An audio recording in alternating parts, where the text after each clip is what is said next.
তুমি করবা এটা আমি আগেই জানি। বন্ধু জবাব নিয়ে যাও, মুসা নবীকে উম্মত সহ নীল দরিয়া পার করেছি, তুমি আর তোমার উম্মতের কি করব? বন্ধু গো, মুসাকে নীল দরিয়া উম্মত সহ, তুমি আর তোমার উম্মতের দুনিয়ার কোনো দরিয়া নয়, কথা দিলাম তুমি আর তোমার উম্মতের আমি ফুলসিরাতের ফুল পার করে দিব। আমি এই নবীরে আমি একদিন একটা প্রশ্ন করব। মুসার এবার প্রশ্ন করবেন জিবরাইল, মনে মনে রাখলেন, প্রশ্নটা আদায় করলেন কোন দিন? যেদিন উহুদের জমিন কায়েম হয়েছিল। আমার নবীকে যেদিন দুইখান দান দান মুবারক ভেঙ্গি দিল, নবীজি মুখের মধ্যে হাত লাগাইয়া ডাক মারছেন, সাহাবীরা রে কে কোথায় আছো? আমি নবীর দুইখান দান দান মুবারক শহীদ হয়ে গেছে। আবার আঘাত করলে মাথার লোহার টুপি ভেঙ্গে টুকরা হইয়া মাথার ভিতরে ঢুকে গেলে মাথায় হাতটা লাগাইয়া ডাক মারছে, সাহাবীরা রে আমার মাথাও ভেঙ্গে গেছে। এই বলে আমার নবী মাথা চক্কর মেরে জমিনে পড়ে গেছে। তারপরও আমার নবীকে মারতেছে জীবনের শেষ বিদায় করে দেওয়ার জন্য। হযরত জিবরাইল বলেন, আমি দুইটা হাত বাড়াইয়া কুলে লইয়া টান দিয়া সরাইয়া নিয়ে আসলাম। আইনা উহুদ পাহাড়ের মাঝামাঝি, নিচ থেকে দেখা যাবে না এমন একটা জায়গায় আমার নবীকে নিয়ে জিবরাইল দাঁড়াইয়া পাথরের দিকে লক্ষ্য করে ডাকতেছেন, উহুদের পাহাড় ও পাথর দেখ, যেই নবী না হইলে তুই হতি না, আমি জিবরাইলও হতাম না রে পাথর।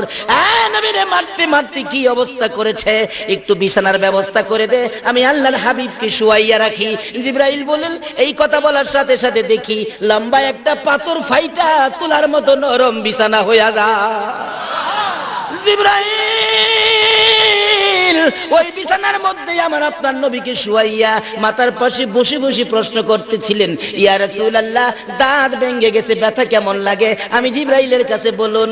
মাথা ভেঙে গেছে, ব্যথা কেমন লাগে? আমি জিবরাইলের কাছে বলুন।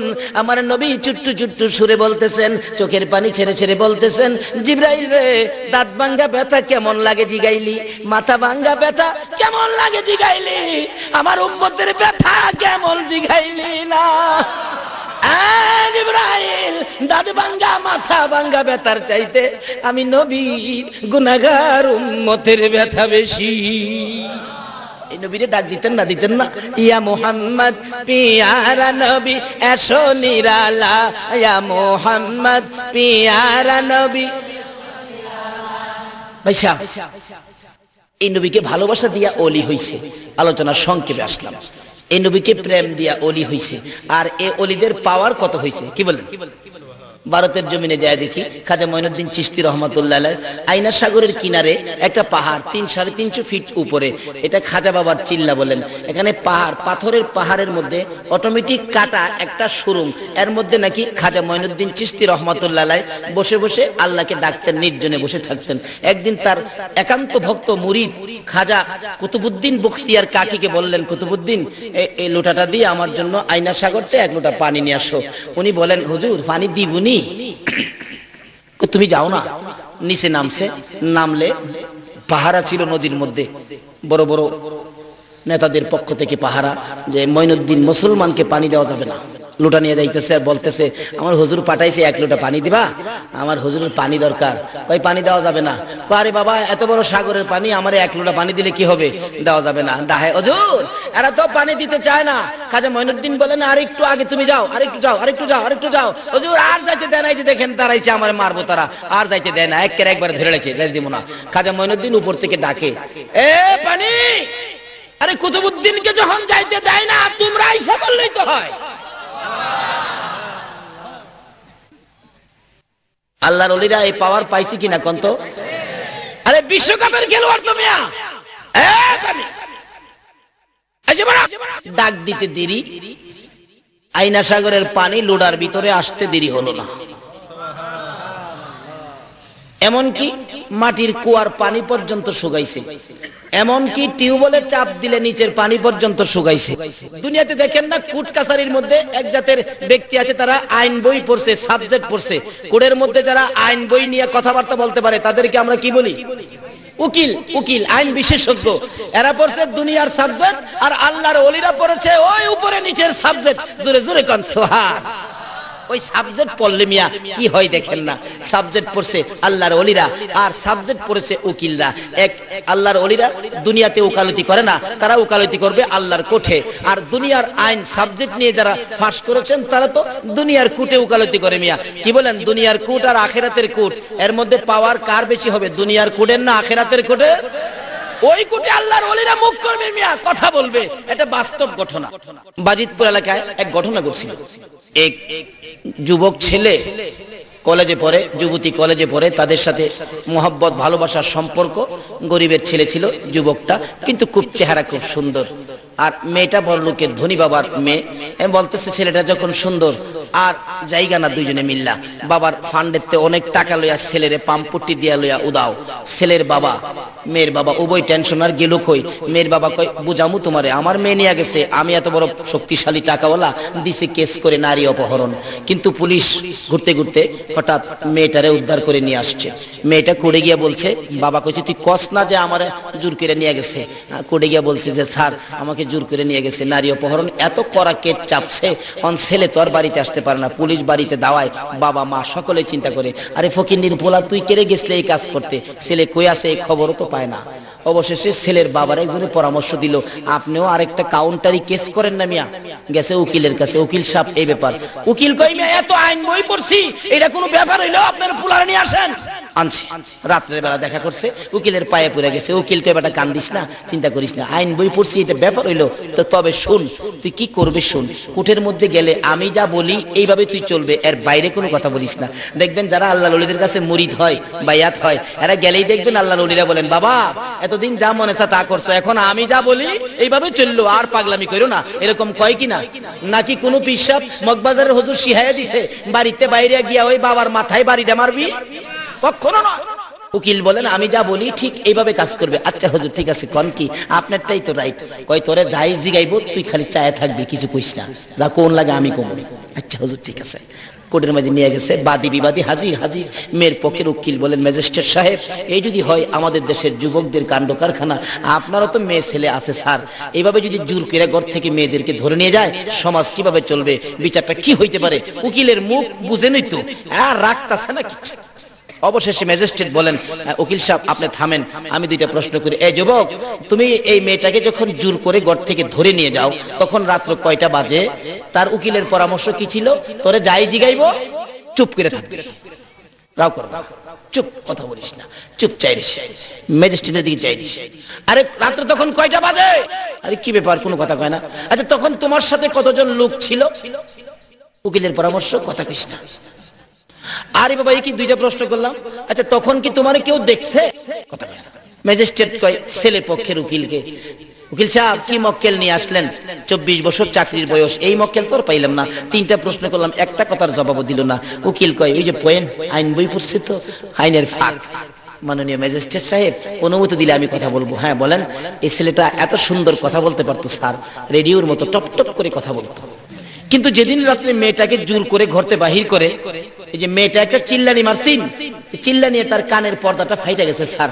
এখন সে কানে আর শুনে না, কে কি বলে মনে আক্ষেপ নিয়ে তাকায় থাকে, কেন শুনতে পারে না, বুঝতে পারে না, এই জন্য তাকায় থাকে, আর কিছুই জানে না সে। মেয়েটা কয় স্যার পুরোই তো খারাপ, আল্লাহর কসম করে কয় আমি কোনো চিল্লানি দিছি না স্যার। তার পক্ষের উকিলে কয় স্যার চিল্লানি যখন দিছে না তাইলে জোর করে নিছে না। ম্যাজিস্ট্রেট কই কাজী সাহেবরে ডাক দেন, ইমাম সাহেবরে আইতে কর। ম্যাজিস্ট্রেট নিজে থাইকা কাজী সাহেব ডাক দেয়, ইমাম সাহেবরে দিয়া মেয়েরে বিয়া ভরায় দিয়া দিলে আবার যাবড়া। এটা দুনিয়ার আইন বিশেষজ্ঞ, আইন বই পড়ে উকিল যদি এই বেজাল ভাঙ্গিয়া তার সুন্দরী মেয়েকে বউ বানায় দিতে পারে, আল্লাহর ওলিদের কথা মতো যারা পড়বে হাসরের দিন যদিও একটু বিপদে পড়েন ওলিদের দিকে তাকায় বেক করে ডকার থাকবেন। আল্লাহকে কি ব্যাপার? আল্লাহু আকবার, ইয়া রাসূল, ইয়া বলতে ছিলাম আসরের জমিনে আল্লাহর ওলিরা বসে থাকবেন, আমার আল্লাহ বিচার শুরু করে দিলে এরকম মুরিদদেরকে সরল সোজা মানুষগুলো যখন আল্লাহর দরবারে হাজির হবে, আল্লাহর ওলিরা বলবেন কোনো কথাই কইস না, আমি ওই তো আছি, চুপ করে থাক। আল্লাহ প্রশ্ন করলে বারবার খালি হুজুরের দিকে তাকাইব, আল্লাহ বারবার প্রশ্ন করবে, বারবার হুজুরের দিকে তাকাইব। আল্লাহ বলবেন কি ব্যাপার, এগুলি কি? কি নিয়ে আপনি এতদিন চললেন? আল্লাহর ওলিরা বলবেন, মাবুদ গো, তোমার নামে না রহমান আর রহিম আছে। হ্যাঁ মাবুদ, তোমার নামে যখন রহমান আর রহিম আছে, এরা সরল সোজা মানুষ, রিকশা চালাইতো, বাস চালাইতো, জমিতে কাজ করতো, সাধারণ ব্যবসা করতো, তারা কি এত কিছু বুঝে? এদেরকে এত কিছু প্রশ্ন করে লাভ নাই। আমার আল্লাহ বলবেন, বন্ধু গো, তোমরা যখন বলেছো লাভ নাই, আর প্রশ্ন করে দরকার নাই, যা যা রে, ওই রাস্তা দিয়া জান্নাতে ঢুইকা যা। একটা উকিল যদি এরকম একটা বিপদগামী মক্কেলকে কি বলেন এইভাবে উদ্ধার করে তার বিবি দিতে পারে, আল্লাহ বলবেন, হ্যাঁ আমি দুনিয়ার বিবি নয়, তা তাদেরকে বলো এক একজনকে ওই ডাইন দিকের রুমের থেকে 70 জন করে হুর নিয়া। সুবহানাল্লাহ কইতেন না? কিন্তু এ ওলি হবেন কিভাবে? ওলি হওয়ার কারণ আছে দুইটা। বলুন কয়টা? কোরআন শরীফে বলছে সবসময় আল্লাহকে নিকটে রাখতে হবে। আল্লাহকে, আরো জোরে কোন আল্লাহকে, আল্লাহ বলছেন, ওয়া ইযা সাআলাকা ইবাদি আন্নী ফা ইন্নী করিব। আল্লাহ কয়, বন্ধু গো, আমার মহব্বতের বান্দারা কি আমারে তালাশ করে? আপনি বলে দেন না, আমি তো নিকটে, একদম নিকটে। আল্লাহর ওলিরা আল্লাহরে কোথায় রাখে কোন তো? নিকটে। দায়কে নিকটে রাখে, এরপরে দাবি দাওয়া করে নিজের জন্য, মুরিদদের জন্য, ভক্তবৃন্দ, মহব্বতীদের জন্য। যাই হোক, বলতেছিলাম এভাবে নিকটে রাখতে পারলে, আর যদি এই কাণ্ড কারখানা গঠানো যায় তাহলে কি হবে? আল্লাহ বলবেন, আমি জান্নাতি হুর দিব, সুন্দর সুন্দর হুর দিব। এই জন্য নিকটে রাখতে যায়। ওলি হবেন কিভাবে হবেন? রাস্তা এক নম্বরে ওলি হবে আল্লাহকে নিকটে রাইখা মহব্বত করতে হবে নবীকে। বলুন, মহব্বত করতে হবে কাকে? গাউসে পাকের জমিনের একটা ঘটনা আলাপ করি। জুনাইদ আল্লাহর ওলি ছিলেন। জুনাইদ বুগদাদি, বাগদাদের জমিনে যিনি ঘুমিয়েছেন, জুনাইদ বুগদাদি রহমাতুল্লাহ আলাইহি জীবনীতে পাওয়া যায়। উনি ইরাকের পালিত বাদশার বিরাট বড় পালোয়ান ছিলেন। যা খাওয়া খাওয়াইতো, বাবারে খাওয়াইয়া। এই একদিন বাদশা বলেন, জুনাইদ, এত শক্তি তোমারে করলাম, কিন্তু শক্তির একটা খেলা তো দেখলাম না, একটা খেলা তো তুমি দেখাইবা।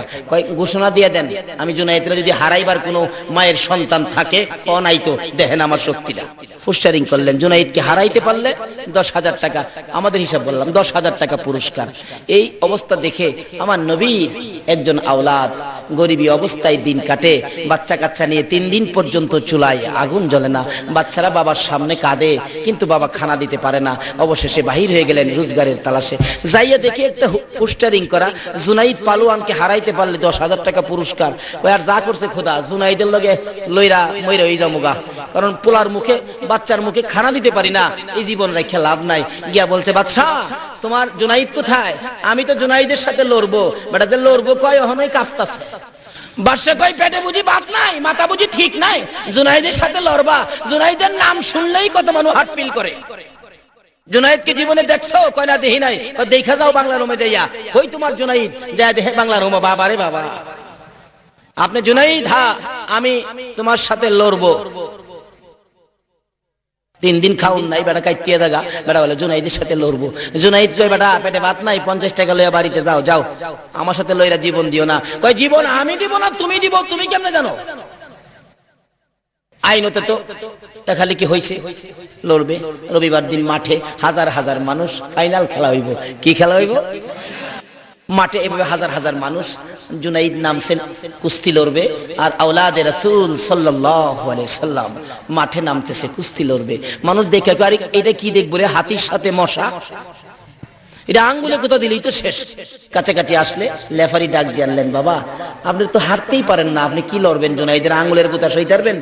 বেটা দমক মারছে, এই লেফারি, আইনত কথা বলেন, মরলে তো আমি মরবো, আপনার কি? নিয়ম অনুযায়ী খেলার বাঁশি বাজান।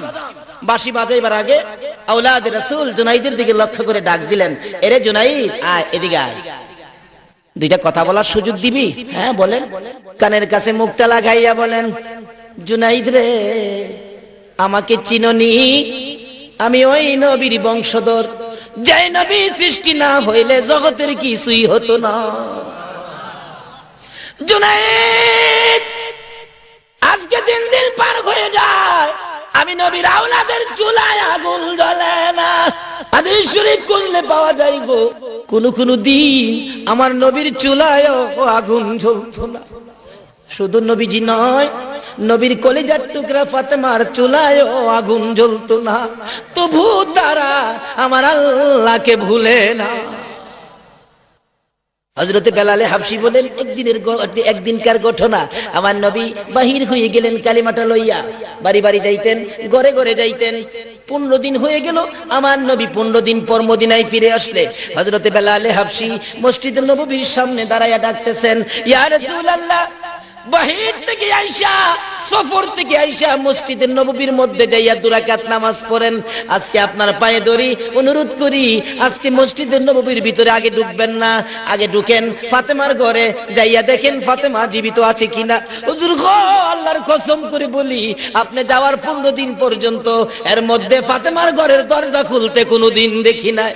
হুজুর, আমি বেলালের মন বলে গো, ফাতেমা দুনিয়ায় না। হযরতে বেলাল এইভাবে যখন চোখের পানি ছেড়ে ছেড়ে বলতেছেন, আমার নবী ফাতেমার ঘরের দরজায় যাইয়া আওয়াজ দিলে দুর্বল কণ্ঠে ফাতেমা জবাব দিলেন, বেঁচে আছি। দরজাটা খুলে দিলে রাসূল বলেন, আমি তাকাইয়া দেখি ফাতেমার চেহারাটা কালো হয়ে গেছে। জান্নাতি মহিলাদের সরদারিনী ফাতেমার চেহারাটা কালো।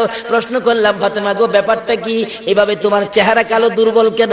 আল্লাহর হাবিবের প্রশ্নের জবাব দেন, ফাতেমা বাবা গো, আপনি যাওয়ার 15 দিন আজ পার হয়ে যায়, এই পর্যন্ত 15 দিন পর্যন্ত আল্লাহর কসম করে বলি ফাতেমার চুলায় আগুন জ্বলে না। একদিনকার ঘটনায় পাওয়া যায়, আমার নবী 3 দিনের উপবাস।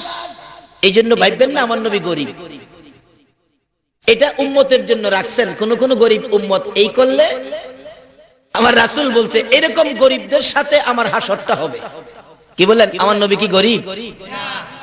নবীর উপাধি কি? দুজাহানের বাদশা। কি কোনদিন গরিব হতে পারে? কিন্তু নবীজি গরিবিটাকে পছন্দ করতেন উম্মতের জন্য। নবী গরিব হবে কেন? আমার আল্লাহ একদিন বলেন, বন্ধু গো, উহুদ পাহাড়টা স্বর্ণ বানাই দেই আর নিচে দিয়ে চাকা লাগাই দেই, আপনার প্রয়োজনে স্বর্ণ বিক্রি করবেন, চলবেন? আমার নবী কয়, কথা গো, এই পাহাড় স্বর্ণ বানায় কি আমার উম্মতেরে দিবেন? কয় না, আপনার উম্মতেরে দিব না। কয় না, আমি সেই নবী না, নিজে পেট ভরে খাবো, উম্মতে পাবে না। আমি ওই নবী, আমারা যেটা দিবেন সেটা আমার উম্মতেরে দিতে হবে, তাইলে নিব। ইয়া রাসূলুল্লাহ, উম্মতকে দেওয়া হবে না। কোথায় আমি এটা নিব না। নবী 3 দিনের পেটের খিদা লইয়া হাঁটতে হাঁটতে যাইতেছে ফাতেমার ঘরের দরজায়। ফাতেমা, ফাতেমা রে, ঘরে আসো কিনা? ফাতেমা চোখের পানি মুছতে মুছতে দরজাটা খুলে দিলেন। নবীজি গায়ে, ফাতেমা গো, চোখে পানি কেন? 3 দিনের পেটের খিদা ছিল ফাতেমার কাছে, নবীজি বলবেন। এমন সময় ফাতেমা বলেন, বাবা গো, চোখে পানির কারণ হলো আজকে 4টা দিন পার হয়ে গেছে, আমি ফাতেমার চুলায় আগুন জ্বলে না। বাবা, সেই জন্য আমি কান্দি না, আমি কান্দি আমার কলিজার টুকরা 2টা সন্তান হাসাইন আর হুসাইন পেটের খিদার যন্ত্রণায় যাইয়া দেখো গো বাবা, গলাগুলি করে গলা কাটা মুরগির মতো চটপট করে করে না না না না গইয়া কান্দে, পেটের খিদা সইতে পারে। আমার নবী কান্দে, ফাতেমা রে, কই রে আমার হাসাইন, কই রে আমার হুসাইন? দৌড়াইয়া গেলেন, যা দেখে 2জনে কান্দে, একজন আরেকজনকে বলে, ভাই ভাই গো, আর আম্মুর কাছে খানা চাবো না, চলো না আমরা 2 ভাই নানার কাছে। আমার নবী আর কোনো কথাই বললেন না, ঘর থেকে বাহির হইয়া যায়। যাইতে যাইতে যাইতে যাইতে এক ইহুদির খেজুরের বাগান, খেজুরের বাগানের পাশে দাঁড়াইয়া ডাক দিলেন, ইহুদি, তোমার খেজুরের বাগানের মধ্যে কোন কাজের মানুষ দরকার আছে? উম্মতেরা গো, এটুক নবী না করলে পারতেন। হাদিস শরীফে আসছে, যে নবী একদিন সাহাবীদেরকে নিয়ে রওনা করলে সাহাবীরা বলেন, হঠাৎ দেখলাম নবীজি উপরের দিকে হাত বাড়াইলেন, কি যেন আইনা পায়রা খাইলেন। প্রশ্ন করলাম, ইয়া রাসূলুল্লাহ, কোথায় হাত দিলেন, কি খাইলেন? রাসূল বলেন, সাহাবীরা রে, আমি যা পারি তোমরা তা পারবি না। হুজুর কি করেছেন জানতে চাই? রে সাহাবীরা, আমার মন চাইলে আমি হাত বাড়াইলাম, ওই জান্নাতের ফলের গাছ থেকে একটা ফল পাইরা আমি রাসূল খাইলাম। যেই নবী জান্নাতের ফল পায় না দুনিয়ার জমিনে খাইতে পারে গো, সেই নবী কেন ইহুদির বাগানে কাজ করতে চাইলো? এটা হলো আমার উম্মতের শিক্ষা দেওয়া। কারণ আমার উম্মতেরা যদি বিপদে পড়ে অন্যের বাড়িতে কাজ করতেও যায়, তাতে কোনো লজ্জা নাই, কাজ করে খেতে পারো। এই গরিব দেখো তোমার পক্ষে নবী কত সুন্দর ব্যবস্থা করে কাজ শুরু করে দিবেন। কিভাবে কাজ?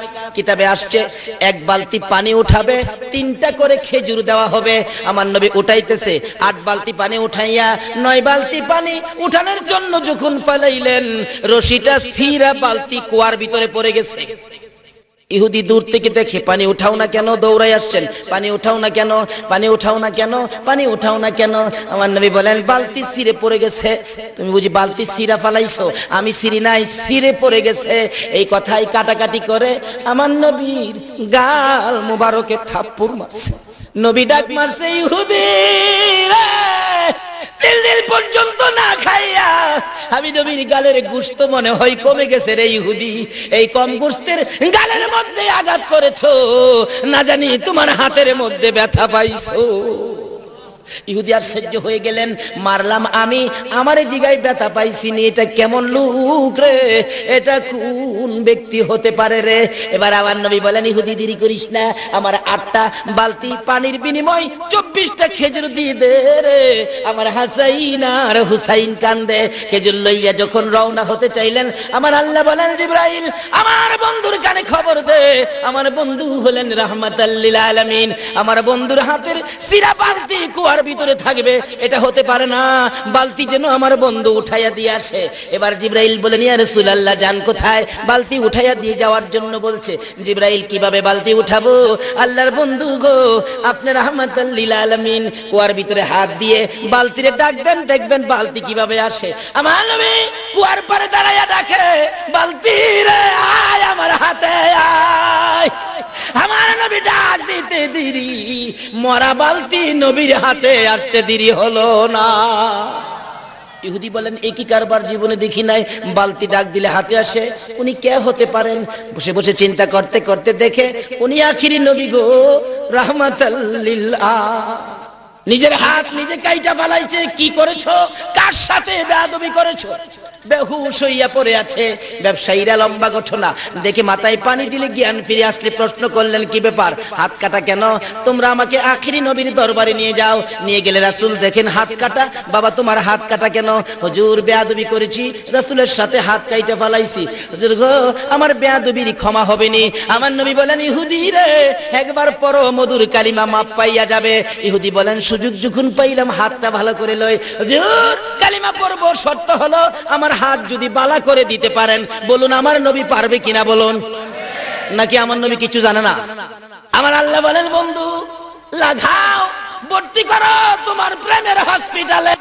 আমার নবী ডাকে, ইহুদি রে আয় আমার পাশে আয়। পাশে আইসা যখন দাঁড়াইলেন, নবীর প্রেমের হসপিটালে ভর্তি করে কাটা হাত হাতের মধ্যে লাগাইয়া ব্যান্ডেজ করে দিলেন। বিসমিল্লাহির রহমানির রহিম। ইহুদি বলেন, হাত লাগালে সাথে সাথে জোড়া লাইগা যায়, তাই না টুই না দেখি আগের চাইতে বেশি শক্ত হইয়া গেছে। জোরে কোন সুবহান। বলতেছিলাম এইভাবে আওলাদে রাসূল জুনাইদের পাশে দাঁড়াইয়া বলতেছেন, জুনাইদ রে আমার বাচ্চাগুলো 3 দিন পর্যন্ত না খাইয়া ঘুমায় না, চেহারা কালো হয়ে গেছে, বাবা হইয়া করতেছি, কোন রুজি রোজগারের ব্যবস্থা পায় না। জুনাইদ পারবিনি, আজকে মানুষের সামনে নতি স্বীকার করে আওলাদে রাসূলের মুখে হাসি ফুটাইতে আমার রাসূল খুশি হইয়া যাইব।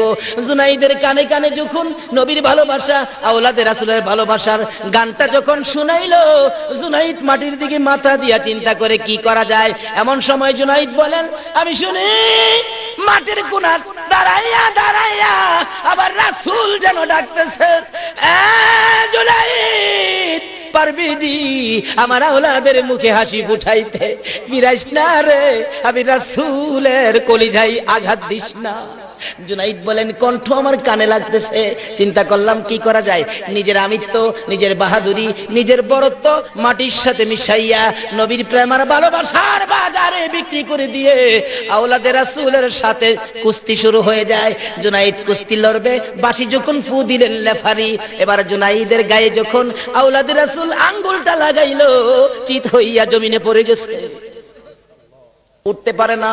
রেফারি বলেন কি হলো, লোকেরা বলেন কি খেলা হলো, আল্লাহ বলেন এটাই হবে ফাইনাল খেলা। উঠো, উঠছে, আবার আঙ্গুল ইশারা করলে জমিনে পড়ে গেলে বুকের উপর চইরা বসছে, হয় না, আবার আবার লাগাইলে 3 বার পড়ে গেলে এবার পরাজয় বরণ করেছে জুনাইদ। লোকেরা বলেন বাদশার দরবারে যাও না, এই বাদশা তোমাকে খানা খোরাক দিবে না, বেতন দিবে না। জুনাইদ চোখের পানি ছেড়ে ছেড়ে মাটির দিকে তাকাইয়া নিজ বাড়িতে রওনা হয়। আর উপস্থিত জনগণকে বলতেছেন, সম্মানিত দর্শক মণ্ডলী, যেই খেলা দেখার জন্য আসছো, আজকের খেলার মতো কোনো দিন আর খেলা হয় নাই। যাই বলো না বলো, বাদশার দরবারে আর যাইতে পারবা না। জুনাইদ বলেন, জনগণ গো, আমি এই বাদশার দরবারে আর যাইতে চাই না, আমি দুজাহানের বাদশার দরবারে রওনা হয়েছি। এই ভালোবাসার কারণে পালোয়ান জুনাইদ এশারের নামাজ পড়ে যখন বিছানায় শুইলেন, জুনাইদ বলেন, আমি ঘুমাইতে না ঘুমাইতে দেখি দয়ার নবী, মায়ার নবী আমি জুনাইদের ঘরে হাজির হইয়া গেছে। মাথায় হাত বুলাইয়া ডাকতেছে, জুনাইদ রে, আমি নবীর ভালোবাসায় নিজের আমিত্ব বিলীন করে দিয়েছো, নিজের বাহাদুরি বিলীন করে দিয়ে আমার নবী, আমি নবী আওলাদের মুখে হাসি ফোটাইয়া পুরস্কারের ব্যবস্থা করে দিয়েছো। সেই জন্য আমি নবী, তুমি জুনাইদকে পুরস্কার দেওয়ার জন্য আসছি। নবী নিজের হাতে জুনাইদের মাথায় পাগড়ি পরাইয়া বলে দিলেন, জুনাইদ রে, আজ তুই পালোয়ান জুনাইদ নয়, আজ থেকে তুই হলে তাজুল আউলিয়া, আউলিয়াদের মাথার তাজ জুনাইদ। জুরে জুরে কন্যা সুবহানাল্লাহ। একদিনের নবীর ভালোবাসায় জুনাইদ ওলি হইয়া যায়। এই নবীর ভালোবাসা ব্যতীত আল্লাহর ওলি হওয়া যায় না।